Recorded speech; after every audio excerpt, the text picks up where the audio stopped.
Bonjour à tous, bienvenue au webinaire d'Hypertension Canada sur la présentation des lignes directrices 2025 en soins primaires.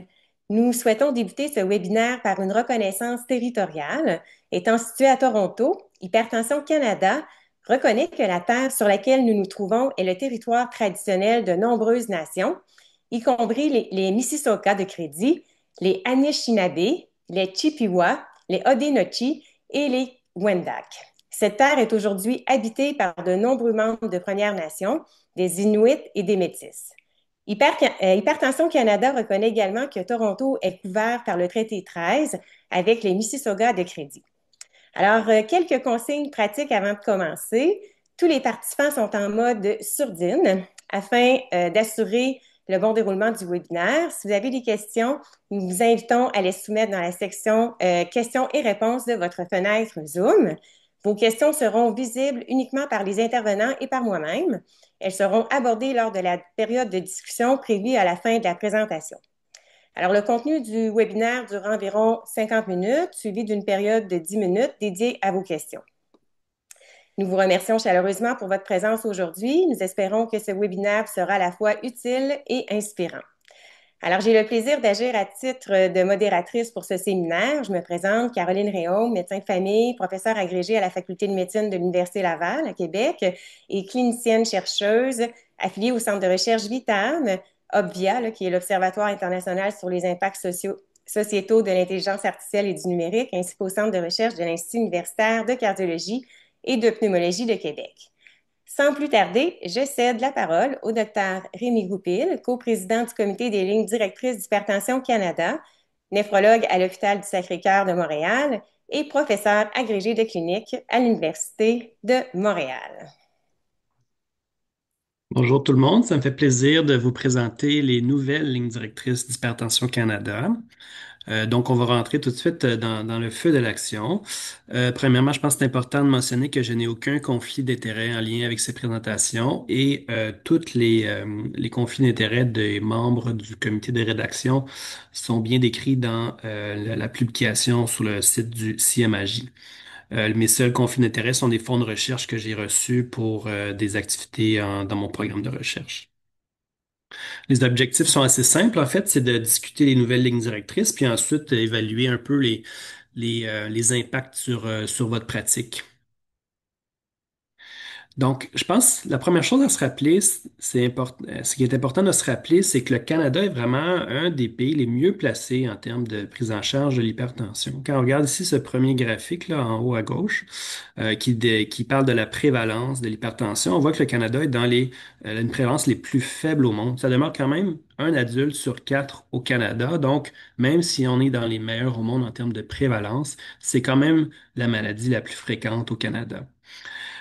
Puis quand on regarde globalement un peu comment on réussit dans la prise en charge, on voit qu'à peu près 4 personnes sur 5 connaissent leur diagnostic d'hypertension. Ça demeure qu'il y a quand même une personne sur 5 qui se promène dans la rue hypertendue sans le savoir. Euh, Dans ceux qui sont diagnostiqués, au moins la très grande majorité sont traités, là. Donc ça, c'est quand même une bonne avenue. Donc il y a un bon début de traitement, mais le problème un peu, puis c'est surtout celui-là sur lequel on s'adresse avec ces nouvelles lignes directrices-là, c'est les taux de contrôle sont autour de 60%. Donc c'est-à-dire qu'il y a un peu plus que la moitié des gens qui sont traités pour leur hypertension qui atteignent des cibles. C'est des cibles assez conservatrice dans ces données-là. Donc ça, c'est des données du rapport de l'OMS obtenues par des enquêtes là, au niveau des ménages au Canada. Euh, une des choses qui est intéressante, c'est que même si on améliore grandement le taux de contrôle, on peut avoir quand même un impact très important au niveau de la vie des Canadiens. Donc, si on voit que on augmente le taux de contrôle d'autour de 60 à 75 il y a à peu près une 50 000 personnes de plus là, qui vont survivre dans les prochaines années. Puis ça, c'est sans compter les centaines de milliers d'infarctus, d'AVC et tous ces autres problèmes-là reliés à l'hypertension qu'on va éviter. Donc, on a vraiment quelque chose d'assez concret à réaliser. Si on fait un petit retour sur la façon dont dont l'hypertension était prise en charge avant ces lignes directrices-là, on voit que l'algorithme de diagnostic là, qui étaient présentés en 2020, mais qui étaient relativement similaires à ceux des années précédentes, étaient relativement complexes. On remarque qu'il y a un, 2, 3, 4, 5, 6, 7, 8 chiffres différents dans certaines conditions. Euh, la diagnostic d'hypertension dépend un peu s'il y a des conditions sous-jacentes, le type de mesure, et ainsi de suite. Donc, c'était quelque chose qu'on s'est fait dire, qui était peut-être un peu trop complexe et difficile à mettre en pratique dans la clinique de tous les jours. On voit un peu la même chose pour ce qui est des algorithmes de traitement, alors qu'il y avait toutes sortes d'agents qui étaient recommandés en première intention, avec certaines des petites choses qu'il fallait faire attention. Par exemple, les bêta-bloqueurs n'étaient pas recommandés pour le traitement de l'hypertension en première ligne chez les gens de 60 ans et plus, et des choses comme ça. Puis tout était fait en fonction du risque cardiovasculaire avec de multiples catégories et toutes sortes de cibles différentes là, en fonction du risque, en fonction de la présence ou non de certaines comorbidités. Puis il y a des chiffres pour quand est-ce qu'on commence et quelle était la cible de traitement. Donc ça, on a eu beaucoup de feedback au cours des années disant que c'était quelque chose qui était rendu un petit peu trop complexe au goût de beaucoup de personnes. Donc, avec ces commentaires-là, puis avec ces chiffres-là, on s'est demandé, ben, est-ce que c'est le temps justement de changer notre approche? Donc, ça encore, ça vient des mêmes données qui ont été transmises à l'OMS. C'est des données qui sont pas tout à fait récentes parce qu'il y a toujours un certain délai avant de les obtenir, mais on voyait qu'en termes de taux de traitement et surtout de taux contrôle, il y avait vraiment une pente descendante dans les dernières années qui s'avérait vraiment plus importante chez les femmes. L'enquête suivante, par contre, est un petit peu rassurante à ce niveau-là. On s'est dit, oh, peut-être c'est une espèce de blip statistique ou un problème d'échantillonnage, mais on a l'impression que peut-être le problème spécifiquement aux femmes n'est pas tout à fait présent, mais on remarque quand même une diminution lente et persistante vers le bas, alors que ce qu'on devrait vouloir atteindre, c'est une augmentation progressive au fil des années des taux de traitement et des taux de contrôle. Pourquoi est-ce que ça diminue? Ben, c'est sûr qu'on ne pourra jamais te mettre le doigt sur une raison. Il y a beaucoup d'hypothèses qui ont été émises par surtout des membres des dernières lignes directrices. Est-ce que c'était un peu la complexité des recommandations, les multiples chiffres, des stratégies de mise en œuvre qui étaient un peu inadéquates? L'engagement sous-optimal des professionnels à ce premier ligne. Par ça, on veut dire l'implication des soins des professionnels de première ligne dans l'élaboration des lignes directrices. Puis aussi, c'est sûr qu'en hypertension, il y a pas vraiment de nouveaux médicaments. Du moins, il y en aura bientôt, mais pour l'instant, il n'y en a pas depuis plusieurs années. Donc, c'est sûr qu'on a eu moins d'initiatives poussées par l'industrie qui a quand même ses avantages et ses défauts, mais qui peut permettre parfois d'augmenter les taux de contrôle.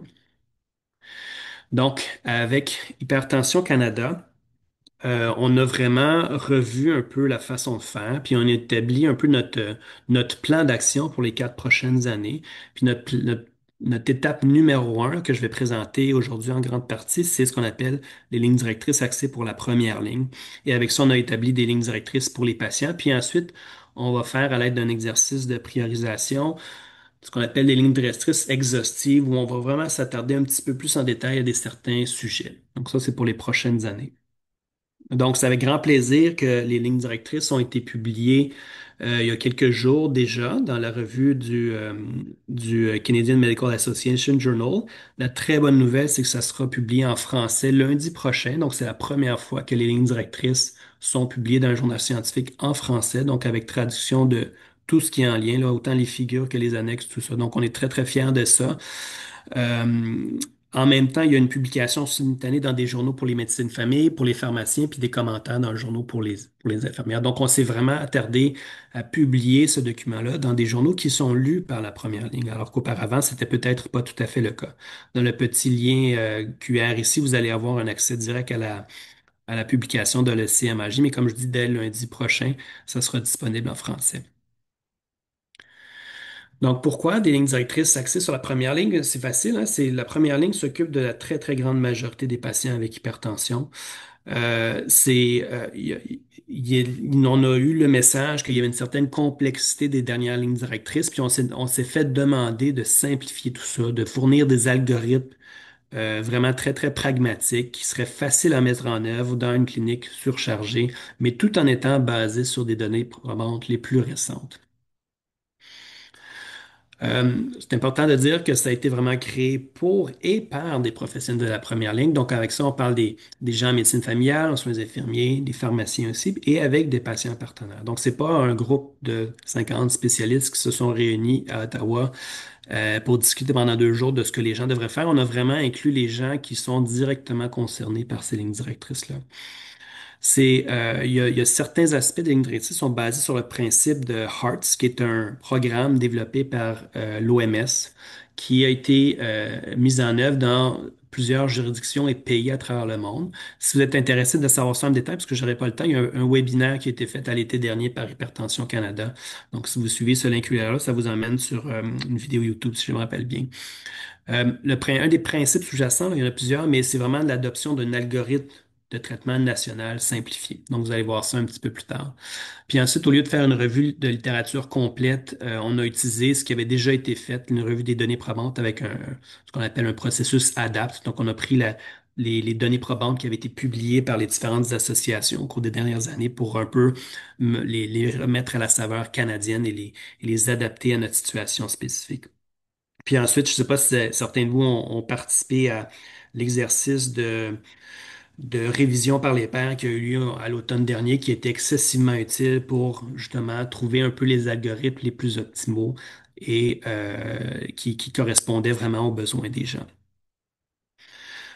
Un petit mot sur Hearts. Pas quelque chose que moi, personnellement, je connais avant il y a 1 an et demi, mais c'est quelque chose qu'on réalise qui a été, comme je dis, qui a été développé en Californie, aux États-Unis, il y a quand même assez longtemps et qui a permis d'augmenter le taux de contrôle d'autour de 50% à rapidement, en quelques années, autour de 80-85%. Ça a été mis en œuvre dans de nombreux pays, des millions de personnes sont impliquées par ce genre de programme.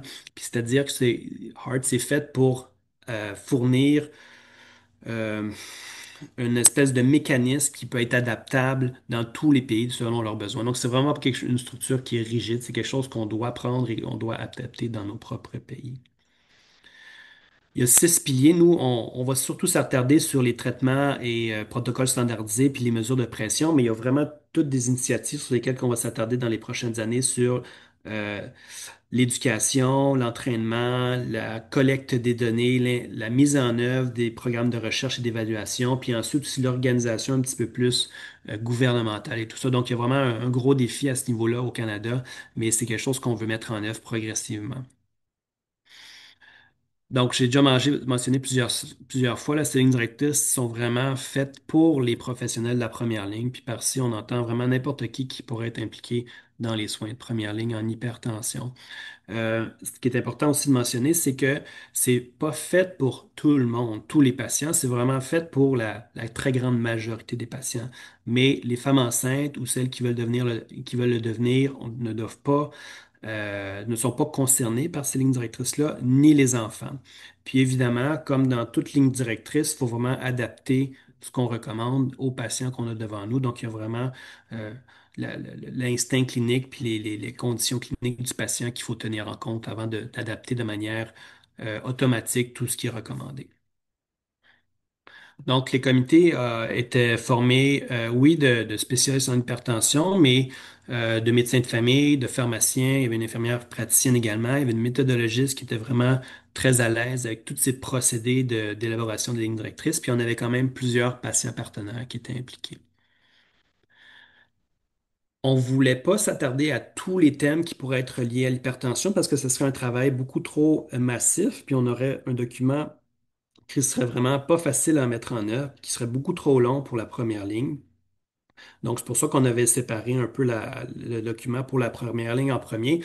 Puis les sujets qu'on voulait s'attarder, c'est vraiment la base de la prise en charge de l'hypertension artérielle. Puis ça a été discuté lors des différents congrès. Il y avait des panneaux à ce niveau-là. Faut qu'on a vraiment pu déterminer les sujets prioritaires pour la première ligne à ces moments-là.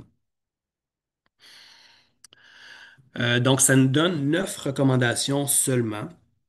Puis, vous allez voir dans le document qui sera publié en français la semaine prochaine ou celui qui est déjà disponible sur le site du SCMAJ, il y a vraiment pour chaque recommandation, il y a la démarche en dessous de tout ça qui a été utilisée pour la mise à jour avec les données qui ont été utilisées. Il y a un niveau de recommandation, un degré de certitude des données probantes selon le processus GRADE, une justification scientifique et aussi, je pense que c'est important comprendre que les données disponibles dans la littérature sont toujours interprétées selon des valeurs et préférences. Donc ça, nous, on met ça de l'avant, on veut une certaine transparence sur quelles valeurs et préférences ont été priorisées dans le choix de certaines recommandations. Puis aussi, on fournit deux algorithmes, un de diagnostic et un de traitement, basés sur les recommandations, euh, qui est en lien avec le principe de Hartz. Pour rapide survol sur la méthode GRADE, là, donc c'est vraiment une méthode d'évaluation des données probantes qui est le plus souvent utilisée maintenant. Je ne dirais pas que c'est systématiquement utilisé par tous les guides de pratique, mais c'est celle qu'on a utilisée qui permet une meilleure comparabilité entre les différentes lignes directrices. Donc, il y a deux aspects, la force de la recommandation, qu'elle soit forte ou conditionnelle. Quand c'est fort, on peut recommander quelque chose, alors que quand c'est conditionnel, on suggère quelque chose. Et le degré de certitude des données probantes, c'est en fonction de la qualité, de la quantité des données probantes. Donc, ça peut être un degré élevé, modéré, faible ou très faible. Donc, nous, il y a 8 recommandations qui sont fortes, une conditionnelle, et c'est à peu près moitié-moitié élevé, modéré. Il n'y a aucune qui est un degré de certitude faible ou très faible. Donc, on a vraiment pris les choses où les données sont les meilleures. Donc, si on vient vraiment directement au gros des recommandations, pour le diagnostic, il y a 3 recommandations. Vous allez voir, c'est pas nécessairement des changements majeurs par rapport à ce qui était recommandé au préalable, surtout pour les 2 premières, en fait. Donc, la première, si je vous la lis, c'est que l'évaluation de la pression artérielle à l'aide d'un dispositif automatisé validé et d'une méthode standardisée est recommandée. Ensuite, c'est une évaluation de la pression artérielle hors cabinet recommandée pour confirmer le diagnostic d'hypertension et déceler une hypertension due au syndrome de la blouse blanche ou une hypertension masquée. Donc, encore une fois, grande importance mise sur la qualité de la mesure de la pression artérielle. Je pense qu'on c'est un clou sur lequel on tape depuis très, très, très longtemps, mais c'est très important de bien mesurer la pression artérielle parce que sinon, après, on a des chiffres sur lesquels on peut difficilement prendre les bonnes décisions. Donc, c'est pas différent de ce qui était recommandé en 2020, mais on met l'accent beaucoup plus fort sur ce type de mesure-là. Le changement majeur dans ces lignes directrices-là, c'est que on recommande que la définition de l'hypertension chez l'adulte soit une pression artérielle en haut de 130 sur 80, tant que c'est mesuré à l'aide d'un dispositif validé et dans des conditions optimales. Donc, ces 3 recommandations sont de niveau fort et avec un degré de confiance modéré. La mesure de pression optimale, puis je suis désolé, je n'ai pas encore accès aux figures en français, là.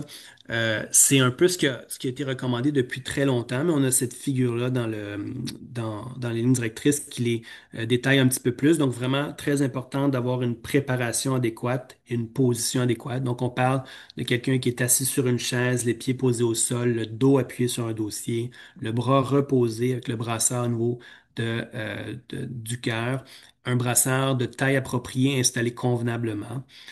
Le patient ne doit pas parler ni bouger durant les mesures et durant les périodes de repos. Donc ça, c'est vraiment très, très important parce que sinon, ça induit toutes sortes de fausses élévations de pression dans la majorité des cas si on n'a pas une position optimale. Évidemment, on essaie que notre patient n'ait pas pris de stimulant dans les dernières 30 minutes. Ça, c'est pas toujours facile à faire, toujours facile à questionner. L'équipement aussi est important. Donc, on parle d'appareils automatisés validés. Donc, vous avez ici le petit code QR qui ramène à la liste de dispositifs validés par Hypertension Canada. Il y a d'autres listes qui sont parfois un peu plus exhaustives, qui sont disponibles en ligne. C'est détaillé dans le document des lignes directrices. Sinon, pour les appareils à domicile, on peut demander à la pharmacie. À peu près 90% des appareils vendus en pharmacie sont validés.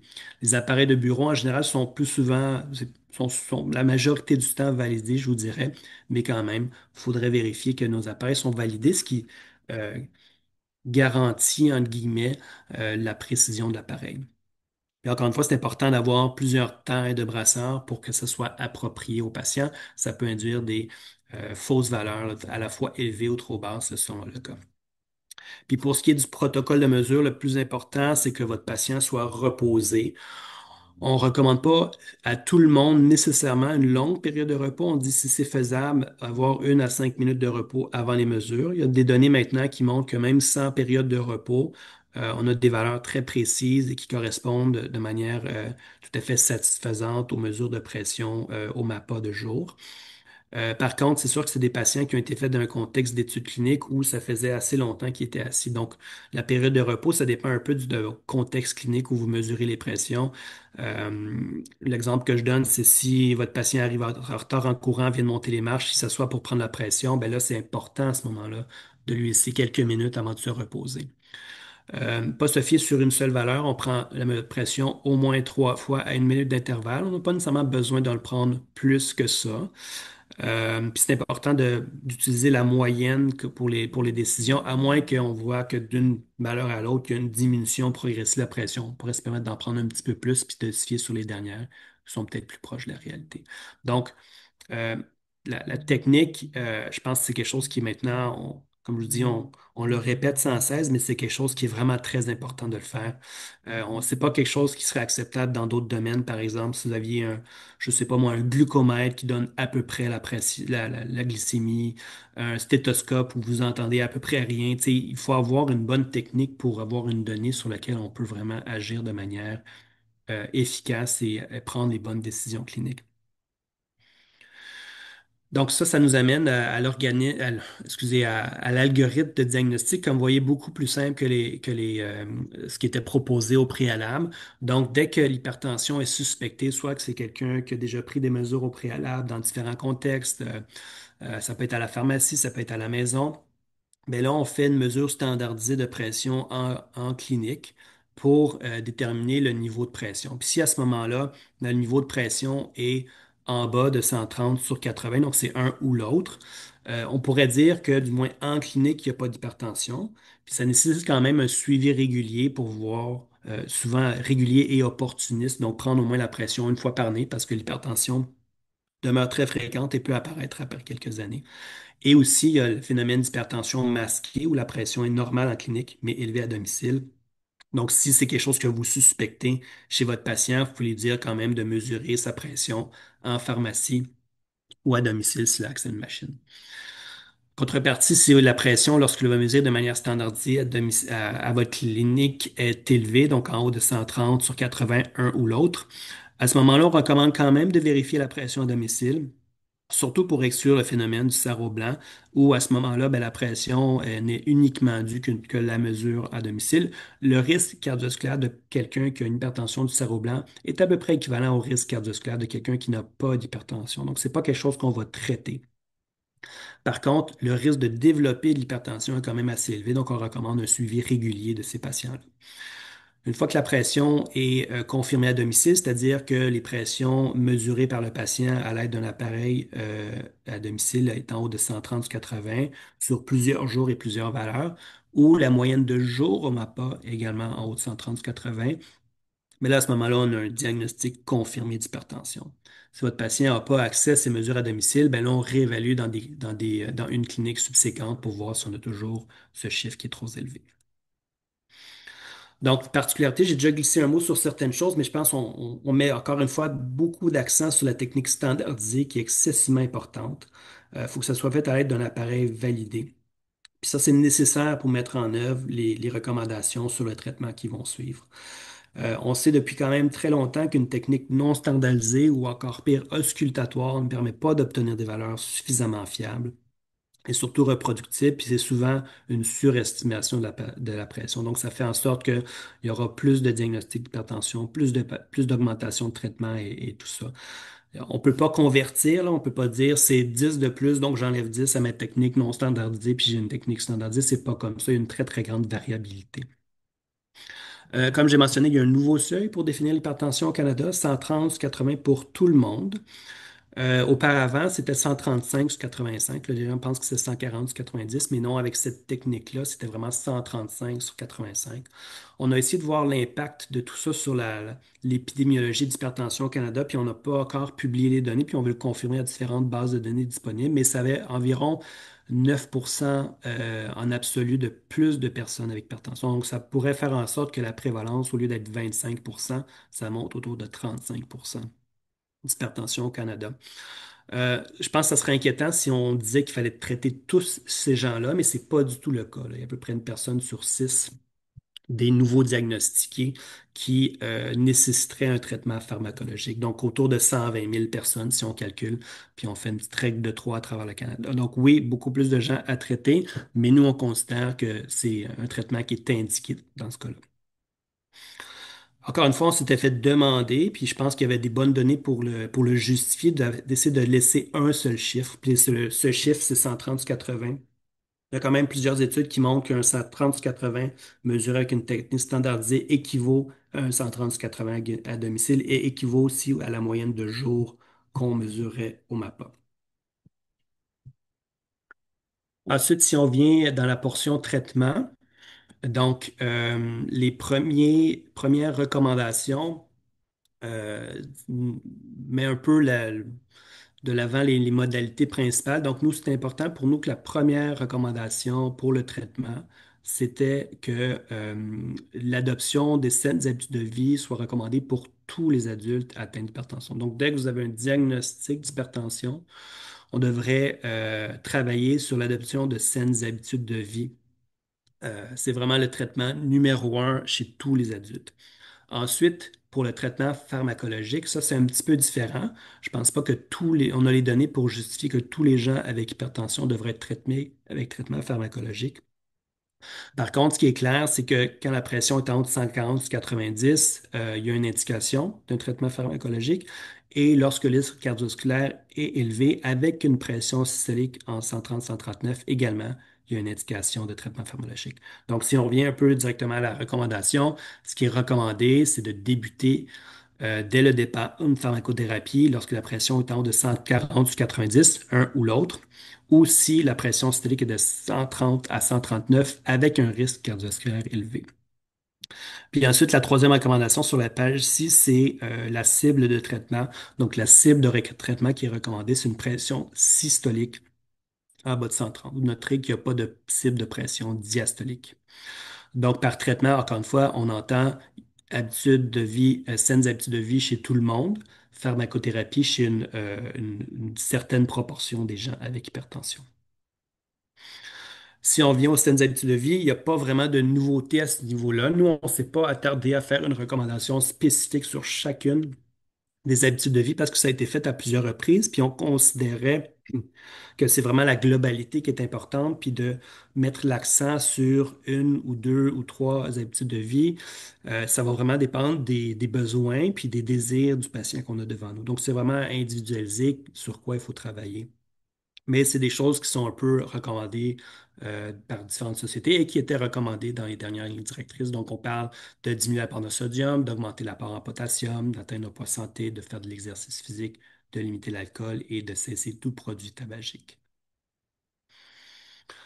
Donc, j'ai parlé des conditions à risque cardiovasculaire élevé, celles qui sont mentionnées dans les lignes directrices. Ben, ça ressemble un peu à ce qu'il était avant avec quelques changements. Donc, premièrement, toute personne qui a une maladie cardiovasculaire préexistante. Donc, on parle de maladie coronarienne, insuffisance cardiaque, maladie vasculaire cérébrale, maladie artérielle périphérique. Tous ces gens-là sont considérés depuis très longtemps, d'ailleurs, au risque cardiovasculaire. On inclut maintenant le diabète de tout type, qui est un risque de cardiovasculaire élevé, alors que ce n'était pas présent dans les lignes directrices 2020. La maladie rénale chronique, on a simplifié ça. Dès qu'il y a une débilitation glomérulaire estimée en bas de 60 ou une albuminurie en haut de 3 ou 30 mg par gramme. Donc ça, c'est dès que c'est positif. Dans le fond, la présence de microalbuminure, ce qu'on aurait appelé avant la microalbuminurie. Ces gens-là sont en risque cardiovasculaire élevé. Le Framingham en haut de 20 ans. Pourquoi on utilise le Framingham? Parce que c'est le seul qui est validé au Canada. C'est aussi il y avait un désir d'harmonisation avec les lignes directrices des lipides qui utilisent le Framingham et qui utilisent le seuil de 20% à 10 ans pour établir un haut risque cardiovasculaire. Juste pour ceux qui auraient noté dans Sprint, c'était 15%. Puis l'âge de 75 ans, on sait que l'âge est un des plus grands facteurs de risque de maladie cardiovasculaire. Donc ça, c'était présent aussi auparavant.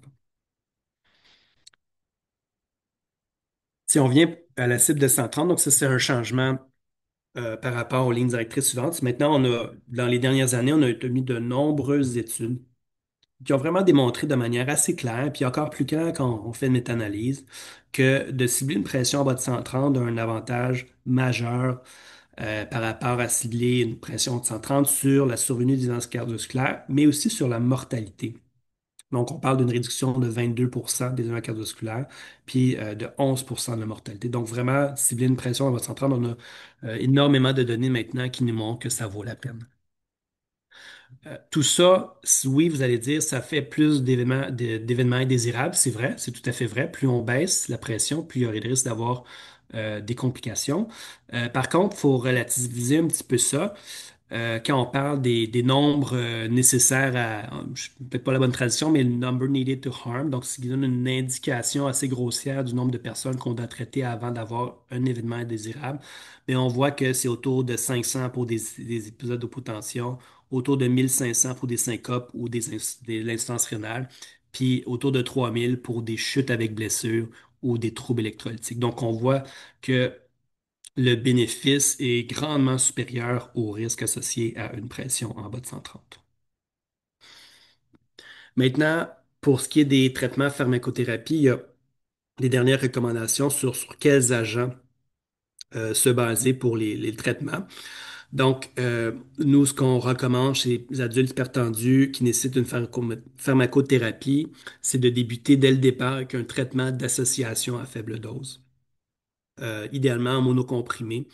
Puis, il faut que ce soit une association de deux des trois classes mentionnées ici, donc ISA ou ARA, diurétique thiazidique ou de type thiazidique, et des bloqueurs de canaux calciques d'hydropyridinique à longue durée d'action.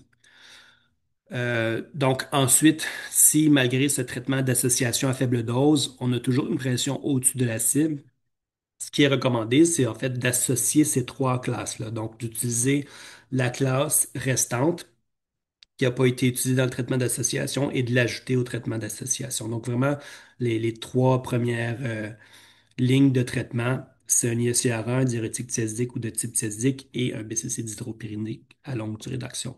Donc ça, c'est des niveaux de recommandation fortes et de degré de confiance modéré. Pourquoi un traitement d'association? Donc ça, c'est un autre changement majeur par rapport aux lignes directrices précédentes qui recommandaient en fait cinq classes différentes d'agents antihypertenseurs. On sait encore une fois, maintenant, il y a beaucoup de données qui montrent que la grande majorité des patients ont vraiment besoin plus d'une classe de médicaments. C'est probablement plus vrai maintenant qu'on a des cibles plus basses pour le traitement de l'hypertension. Donc, avec les traitements d'association aussi, si on compare à la prise de deux agents séparés, on a une plus grande réduction de la pression et avec moins d'effets indésirables. Donc, c'est fait en sorte qu'on a beaucoup plus de gens qui ont une hypertension maîtrisée. On a des meilleures observances et persévérances thérapeutiques. C'est c'est plus facile d'oublier des médicaments quand on en a plusieurs.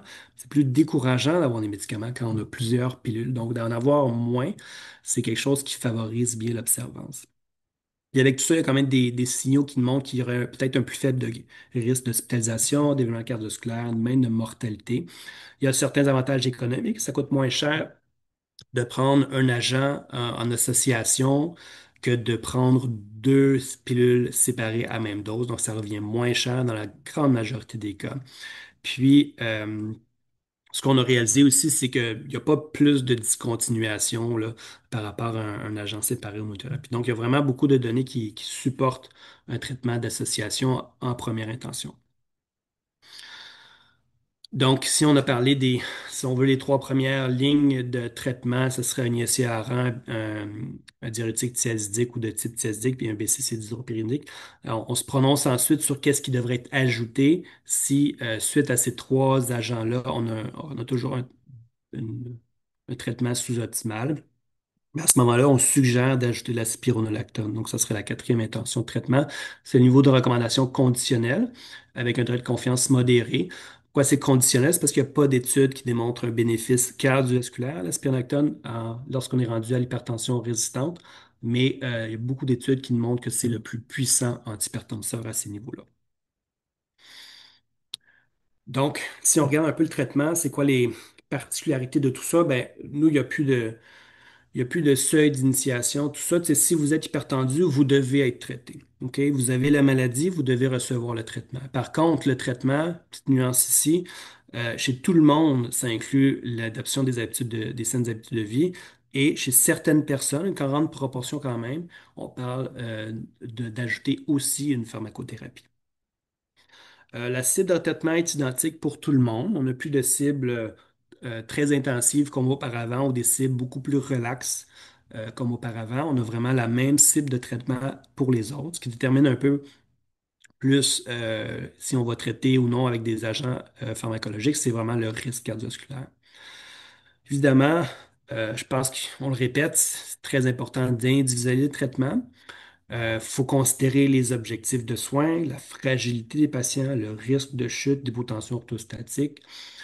Euh, Si on n'est pas capable d'atteindre la cible de systolique en bas de 130, ben là, on essaie d'avoir la pression la plus basse possible sans trop augmenter le risque de complications. Puis, chez les gens vraiment à plus haut risque cardiovasculaire, il y a rien dans la ligne directrice qui est contre essayer d'obtenir des cibles encore plus basses, c'est-à-dire en bas de 120 chez ces gens-là. Vous aurez peut-être noté que auparavant, Hypertension Canada favorisait, en tout cas, émettait une préférence pour les diurétiques de type thiazidique, donc on parle chlorthalidone ou l'indapamide, alors que ce n'est plus le cas dans ces lignes directrices-là. Auparavant, c'était basé sur des méta-analyses et des très petites études qui démontraient qu'il y avait peut-être un effet antihypertenseur plus grand de ces jalons-là qui étaient à plus longue durée d'action. Par contre, là, il y a un peu plus d'un an, il y a une grande étude aux États-Unis qui a été publiée qui montrait que de passer de l'hydrochlorothiazide à la chlorthalidone, ça ne procurait absolument aucun avantage sur le contrôle tensionnel et sur la prévention des événements cardiovasculaires. Donc, à ce moment-là, pour être un petit peu plus pragmatique, on les met, les thiazidiques et de type thiazidique, on les met sur le même niveau. C'est sûr que nous, dans les autres agents qu'on recommande, on priorise les agents à longue durée d'action. Mais comme vous allez voir, les combinaisons avec la chlorthalidone et l'indapamide sont soit beaucoup plus chères ou pas du tout disponibles au Canada. Les bêta-bloquants ne sont plus recommandés en absence d'indication spécifique. Donc, on parle de quelqu'un qui aurait de l'angine, de l'insuffisance cardiaque, des infarctus, des choses comme ça. Donc, c'est plus parce qu'il y a des données qui démontrent que vraiment, il y a tellement plus d'avantages, moins d'inconvénients de favoriser les autres classes pour le traitement d'hypertension. Puis, il n'y a pas de cible diastolique, j'ai déjà mentionné. Pourquoi? C'est que quand la systolique est en bas de 130, il y a vraiment très peu de données qui montrent qu'il y a un risque élevé lorsque la diastolique est élevée également, même si elle est en haut de 90. Donc, on appelle ça l'hypertension diastolique isolée. Euh, il y a même une étude qui est parue il y a 2 semaines, donc évidemment après que ces lignes directrices soient rédigées, qui a démontré avec une grande base de données américaine que le risque de l'hypertension diastolique isolée lorsque la systolique est en bas de 130 était identique au risque des personnes qui ont une pression normale. Donc, on a établi encore une fois un outil de mise en œuvre ou un algorithme de traitement. Juste parce que je sais que c'est petit sur certains, on va regarder une première section qui est la section du haut en premier. Donc, encore une fois, quand le diagnostic d'hypertension est posé, il faut se dire, OK, ben là, on doit avoir une pression en bas de la cible, donc en bas du seuil de diagnostic, une pression systolique en bas de 130. À ce moment-là, on a deux voies à prendre. Donc, soit la voie que la pression est un peu plus élevée, donc en haut de 140-190, ou 130-139, mais avec risque cardiovasculaire élevé. Bien, à ce moment-là, on débute à la fois les saines habitudes de vie et la pharmacothérapie. Par contre, si la pression est dans la zone un petit peu plus basse, donc 130, 139, sans condition de risque cardiovasculaire, c'est là qu'on peut se permettre d'attendre avant de débuter la pharmacothérapie. Donc, on vraiment maximise les habitudes de vie saines, mais avec une réévaluation régulière pour s'assurer que le patient ne va pas changer de catégorie, c'est-à-dire que soit il va développer une condition à haut risque ou sa pression va augmenter un peu plus. Donc, à ce moment-là, qu'il le bougerait dans la catégorie où la pharmacothérapie serait recommandée. Sinon, si après réévaluation rapide, la pression est toujours soit pas assez, en tout cas pas assez haute avec soit un risque cardiovasculaire faible ou élevé, ben là, on continue notre évaluation une fois ou deux par année, toujours en mettant l'accent sur les habitudes de vie saines. Maintenant, ça, c'est un peu un des aspects controversés de ces lignes directrices. Une demande qu'on avait de fournir un algorithme de traitement. Puis c'est un algorithme de traitement qui est vraiment basé sur sur Hearts qui propose toujours un algorithme de traitement spécifique avec les médicaments et les doses et la séquence. Donc, c'est quelque chose qui a été demandé, qu'on fournit. C'est une proposition, c'est certainement pas quelque chose que tous vos patients doivent avoir. Un patient qui est déjà bien traité, peu importe son traitement, c'est probablement correct de le garder là-dessus.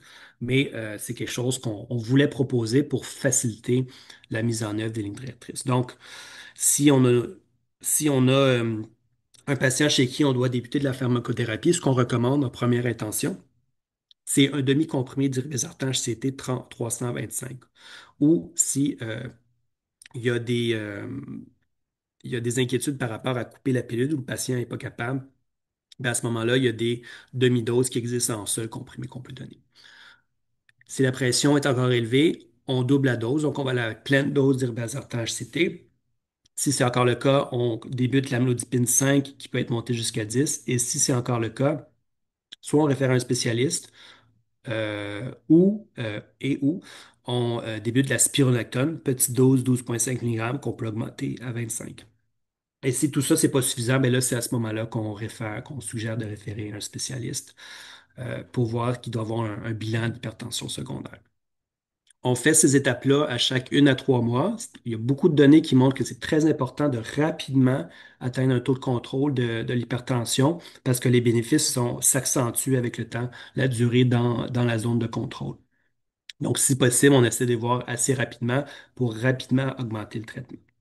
S'il y a des conditions qui font en sorte qu'on pourrait penser à une hypertension secondaire, par exemple une hypokaliémie, une hypertension accélérée, hypertension chez quelqu'un d'assez jeune, de l'insuffisance rénale associée ou des choses comme ça qui sont bien détaillées dans le document, ben là, à ce moment-là, on peut se permettre de référer à un spécialiste un petit peu plus tôt.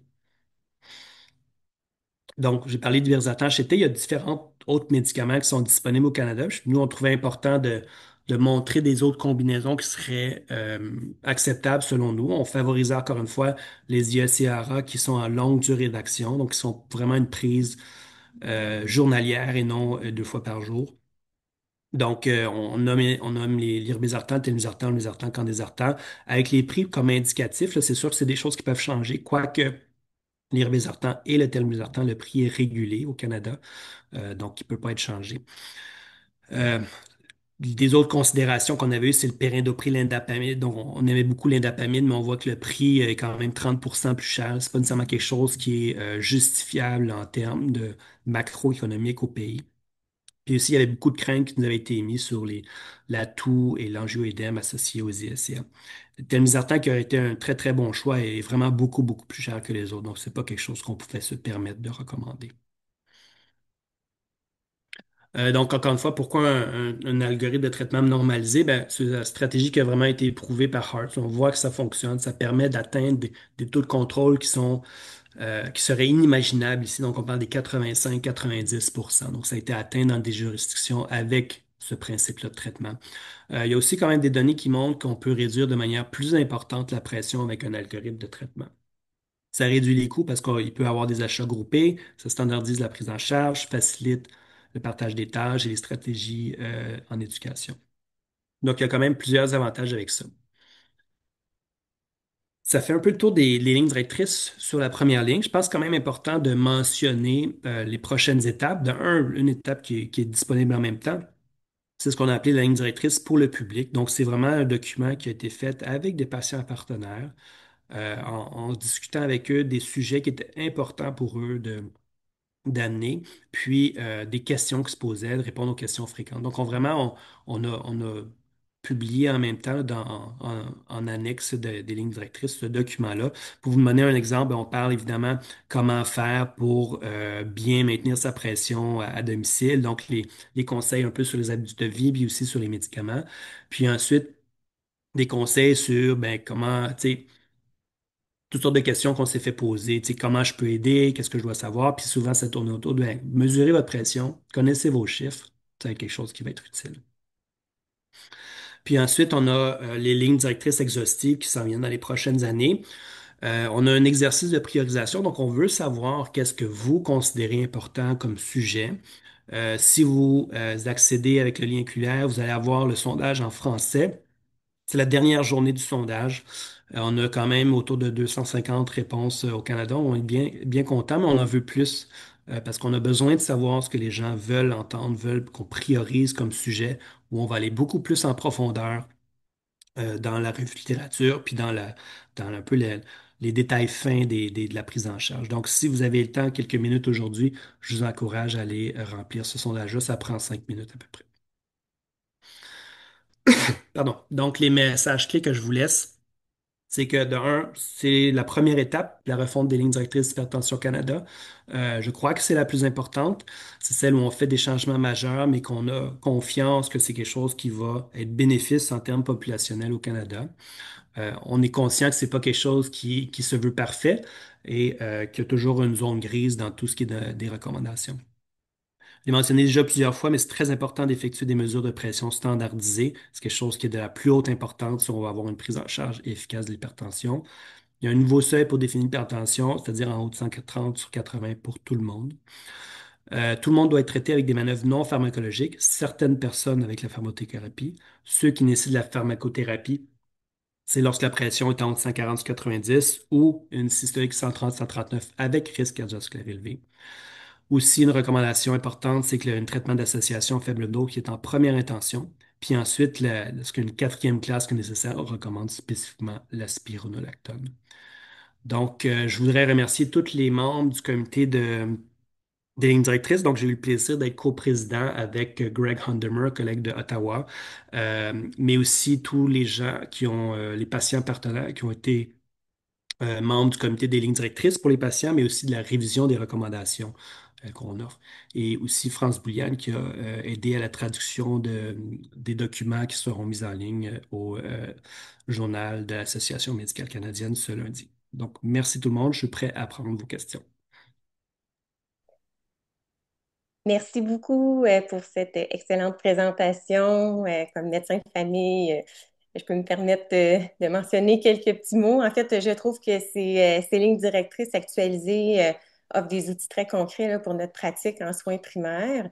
Par exemple, la section là, sur la prise en charge combinée là, non pharmacologique et pharmacologique là, est particulièrement utile pour soutenir les patients là, dans un suivi là, à court, moyen et long terme. Puis je remarque également là, que les lignes directrices mettent bien en valeur l'importance de la qualité de la mesure de la tension artérielle, de la pression artérielle et le rôle des approches interdisciplinaires, là, ce qui est vraiment important. Puis le fait que le guide s'inspire du modèle HEART de l'Organisation mondiale de la santé, qui propose là, une approche qui est simple et efficace pour mieux dépister puis traiter et suivre l'hypertension en première ligne, là, et vraiment intéressant. Là, le modèle HEART, il repose sur les 6 piliers qui encouragent beaucoup les saines habitudes de vie, utiliser les protocoles de traitement validés, assurer l'accès aux médicaments essentiels, puis adapter le traitement là, aux risques cardiovasculaires, favoriser le travail en équipe interdisciplinaire. Là. On parle beaucoup de pharmaciens, médecins famille, spécialistes, infirmières. Faut pas oublier les kinésiologues puis aussi les nutritionnistes. Alors voilà, fait que je trouve que c'était une belle présentation claire. Merci pour tout ce travail. Alors là, c'est le moment d'échanger. Là, je vois qu'il y a des questions dans le chat. Rémi, je ne sais pas si tu les vois, toi aussi. Oui, je regarde ça. Il y a une Donc, question qui demande si ça va être disponible la présentation. On oui. va vous l'envoyer directement, mais prochainement, là, il y aura une présentation qui est disponible sur le site d'Hypertension Canada.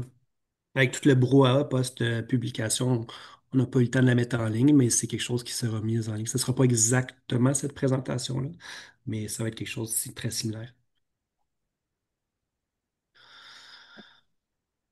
Il y avait la première question, la prise de tension à la pharmacie. Pouvons-nous faire le diagnostic avec des valeurs fiables? Oui, c'est important par contre de bien la mesurer. Donc souvent ce qu'on voit en pharmacie, puis moi j'y vais régulièrement en pharmacie, puis je vois bien des gens mesurer leur pression, ils la mesurent par-dessus le manteau, où ils arrivent, en attendant le pharmacien, ils s'assoient et mesurent leur pression. Donc il faut vraiment quand même prendre le temps d'expliquer que c'est aussi important le positionnement, le contexte de prise de mesure à la pharmacie que ce qu'on ferait à la maison ou en bureau. Donc, il faut avoir une bonne position, il faut prendre le temps de se reposer quelques minutes, il faut mesurer la pression à plusieurs reprises. Donc, moi, c'est ce que je dis à mes patients. Les appareils en pharmacie, sont presque tous validés, là. C'est sûr qu'ils ne sont pas tous sur le site d'Hypertension Canada parce que ben, c'est un processus payant que c'est pas toujours le monde fait, là, mais la majorité des appareils en la pharmacie sont validés. Mais c'est important de bien la mesurer. Donc, un appareil peut être parfait, le meilleur appareil au monde. Si on ne mesure pas bien la pression dans une bonne condition, on n'aura pas des valeurs fiables. Mais oui, on peut l'utiliser pour le diagnostic quand les patients n'ont pas accès à un mappeur, ne veulent pas payer pour le mappeur ou n'ont pas accès non plus à un appareil à domicile.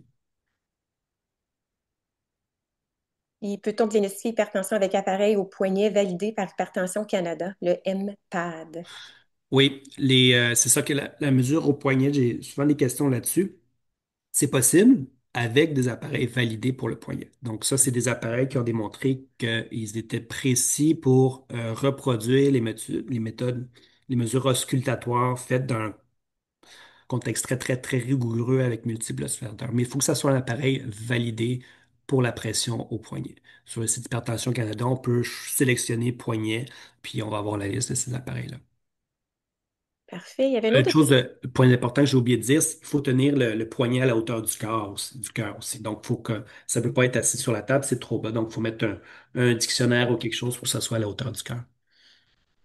Très intéressant. Puis, il y avait une question aussi concernant les effets secondaires d'une classe, comme exemple la goutte avec les diurétiques, l'œdème du membre inférieur pour les BCC, pour les évaluer, puisqu'ils seront mis d'emblée en association. Ouais. Ben, je vous dirais que chaque classe a vraiment ses effets secondaires spécifiques. Donc, vous mentionnez les édèmes avec les BCC, la goutte avec les diurétiques. C'est spécifique à chacune des classes. Donc, à ce moment-là, tu sais, si votre patient avec un traitement d'association qui contient un BCC puis un ARA commence à avoir de l'édème, ben ça serait dû au BCC. Il faut faire le tour du problème, évidemment, là, mais si on juge que ça pourrait être identifié, puis on pourrait sortir le BCC de l'association, puis ensuite tester avec un autre médicament, voir si ça disparaît. Euh, dans les traitements d'association, c'est souvent un peu ça qui a été soulevé. Qu'est-ce que je fais pour savoir lequel des deux mon patient ne tolère pas, si on ne tolère pas, parce que c'est sûr qu'on n'a pas toujours les effets secondaires classiques. Ben, dans les études, il n'y a pas plus de discontinuation de ces agents-là, donc ça ne semblait pas être un problème régulier, c'est certainement un problème qui est possible. À ce moment-là, je pense que c'est vraiment d'être pragmatique, de dire ben, OK, on va essayer d'en enlever une des classes, voir ce qui se passe, que les effets secondaires disparaissent ou non, puis sinon, ben, essayer d'enlever l'autre classe, juste comme ça. Donc, tu sais, on peut se permettre un certain essai-erreur. Même chose avec un traitement avec un seul agent au départ, là. Si votre patient ne le tolère pas, des fois, c'est des choses assez subtiles là, qui n'est pas dans les livres, puis le patient est convaincu que c'est le médicament. On l'arrête, on essaye quelque chose d'autre, puis on voit si ça disparaît. C'est un peu la même chose avec les agents en association, là. Fait qu'on revient encore au même principe que c'est un traitement qui est individualisé, puis on s'adapte Exactement. au fur et à mesure, là, selon l'évolution là, de la condition médicale puis les effets secondaires. Il y avait une autre question. Si tension est inférieure à 130 avec traitement, mais diastolique reste élevé, c'est quoi la diastolique qui serait acceptable? Il n'y en a pas. Tu sais, je vais être plate, je dis qu'il faut individualiser le traitement. C'est différent si vous avez, on va donner des exemples, une dame de 35 ans qui prend la pilule contraceptive, qui a 128 sur 90, puis que vous traitez pour l'hypertension. Ben, à ce moment-là, je n'augmenterai pas le traitement parce que tu sais, le risque cardiovasculaire est quand même tellement faible chez cette dame-là on n'a certainement pas de bénéfice de diminuer la systolique de manière plus importante dans le but de diminuer la diastolique. À l'inverse, vous avez un patient 55 ans qui a la même pression, là, 128 sur 95, ou le chiffre que j'ai dit. Puis lui, il a un risque cardiovasculaire très élevé. Lui, c'est quelqu'un que vous pourriez considérer à viser une systolique en bas de 120. Donc lui, c'est quelqu'un que je tenterais de baisser un peu plus la pression systolique, qui baisserait à la fois la pression diastolique. Mais je ne peux pas vous donner une règle. S'il est en haut de 100, augmenter le traitement. S'il est en bas de 100, parce qu'il faut vraiment individualiser, puis il faut parler aux patients. Tu sais, il y en a qui vont dire non, non, non, moi je veux vraiment pas d'autres médicaments, c'est pas quelque chose, mais c'est pas un risque qui est facile à quantifier quand la systolique est en bas de 130, puis la diastolique est élevée. Mais en général, ce qu'on prend tout le monde ensemble là, dans les bases de données qui ont une hypertension diastolique isolée, c'est-à-dire avec la pression systolique à 130, c'est important parce que avant, on parlait d'hypertension diastolique isolée avec la systolique en bas de 140, ça, le risque est un petit peu plus élevé. Mais quand la systolique est en bas de 130, ben, à ce moment-là, le risque n'est pas plus élevé que quelqu'un qui a une pression normale. Oui, puis on peut intégrer davantage l'approche non pharmacologique pour Exactement. la diastolique, comme l'exercice, les techniques de respiration. Donc, là, je vois une autre question. C'est avant une tension artérielle systolique supérieure à 180 au bureau, c'était un diagnostic d'hypertension immédiat. Oui. Là, maintenant, avec les nouvelles recommandations, Ben, en fait, quand on a regardé les données qui sous-tendaient ça, il n'y en avait aucune. Vraiment, là, on n'a pu trouver aucune donnée. Puis on a même, c'était dans notre algorithme initial. Mais on a dû l'enlever parce qu'il n'y avait vraiment aucune donnée qui supportait tout ça. C'était juste une décision qui faisait du sens. Donc, on aurait pu dire, ben, c'est un niveau d'évidence conditionnel, très faible données, très faible niveau de données, mais au lieu, on voulait garder ça simple. C'est sûr que, tu sais, si votre pression est bien mesurée, il n'y a pas de condition particulière qui fait que votre patient a une pression très élevée à ce moment-là, puis est en haut de 180. Les chances qu'il y ait une pression à domicile en haut de 180 sont excessivement élevées. Je pense que ça vaut quand même toujours la peine de la mesurer à domicile. C'est toutes sortes, tu sais, ça a beaucoup d'importance pour la prise en charge, pas juste pour le diagnostic. Mais c'est sûr que ça serait très surprenant que votre patient ne soit pas hypertendu. On a quand même enlevé ce petit raccourci vers le diagnostic d'hypertension parce qu'il n'y avait aucune donnée qui le soutenait. intéressant.